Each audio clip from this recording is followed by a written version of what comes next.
क्योंकि कई बार ऐसा होता है जब परमेश्वर हमारे जीवनों से समस्याओं को एकदम से दूर नहीं करता है, तुरंत से दूर नहीं करता है। वो समस्याएं कुछ टाइम तक, कुछ वक्त तक बनी रहती हैं, जिस कारण से हमें से बहुत से भाई बहन निराश हो जाते हैं, दुखी हो जाते हैं, परेशान हो जाते हैं, सोचते हैं कि परमेश्वर कार्य नहीं कर रहा है, परमेश्वर मेरी प्रार्थनाओं को नहीं सुन रहा है, मैं तो इस समस्या में बना हुआ हूँ, काफी समय हो गया है, मैं तो इस समस्या में बना हुआ हूँ, आखिर कब परमेश्वर इस समस्या से हमें बाहर निकालेगा। इस प्रकार की बातों को सोच सोच कर वे निराश हो जाते हैं, वे दुखी हो जाते हैं, वे चिंतित हो जाते हैं, वे परेशान हो जाते हैं और अपने दिनों को खराब करने लगते हैं। परंतु दोस्तों, आज शाम में मैं आपसे कहूंगा कि परमेश्वर एकदम से उन समस्याओं को दूर इसलिए नहीं करते क्योंकि उसके पीछे उनका कोई कारण होता है, कोई एक विशेष उद्देश्य होता है उस समस्या के पीछे। जैसे हम लोग देखते हैं निर्गमन की किताब में मूसा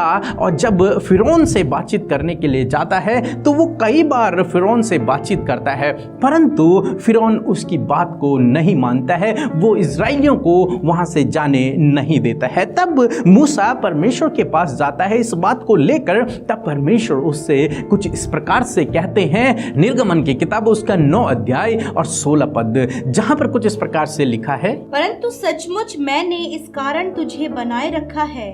कि तुझे अपनी सामर्थ दिखाऊं और अपना नाम सारी पृथ्वी पर प्रसिद्ध करूं। आमीन। दोस्तों, यहां पर कुछ इस प्रकार से हुआ, जब मूसा ने परमेश्वर से इस विषय में बातचीत की, तब परमेश्वर ने मूसा से कहा कि सचमुच मैंने ही उसे रखा हुआ है ताकि उसके द्वारा मैं सारी पृथ्वी को अपनी सामर्थ को दिखा सकूं, सारे लोगों को अपनी सामर्थ को दिखा सकूं। और परमेश्वर का वचन कहता है, यदि आप 15 पद पढ़ेंगे तो वहां पर लिखा है, मैंने तो अभी हाथ बढ़ाकर तुझे और तेरी प्रजा को मरी से मारा होता और पृथ्वी पर से तेरा सत्यानाश हो गया होता, परंतु सचमुच मैंने ही तुझे रखा हुआ है ताकि तुझ में मैं अपनी सामर्थ को दिखाऊं। परमेश्वर का वचन कहता है कि इस फिरौन को मैंने ही रखा हुआ है, कुछ समय तक रखा हुआ है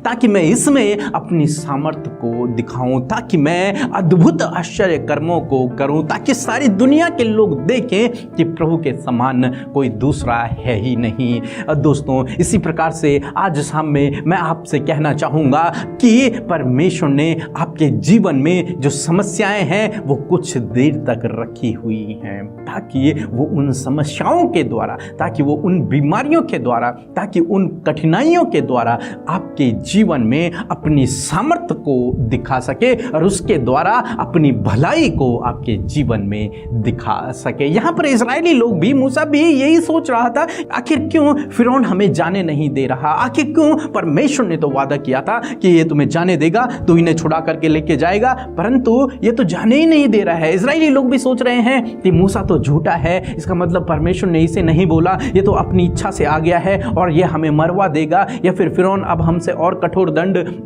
देगा। इस प्रकार की अनेक बातें वो भी सोच रहे हैं कि आखिर कब ये समस्या हमारे जीवन से दूर होगी, आखिर कब फिरौन हमें जाने देगा, आखिर कब परमेश्वर हमें छुड़ाएगा, आखिर क्यों परमेश्वर हमारी प्रार्थनाओं को नहीं सुन रहा। मूसा भी कंफ्यूज है, परंतु यहाँ पर हम देखते हैं परमेश्वर एक रहस्य को बताते हैं कि मैंने ही उसे रखा हुआ है, दूसरे शब्दों में कि मैंने ही उसके मन को कठोर कर रखा है,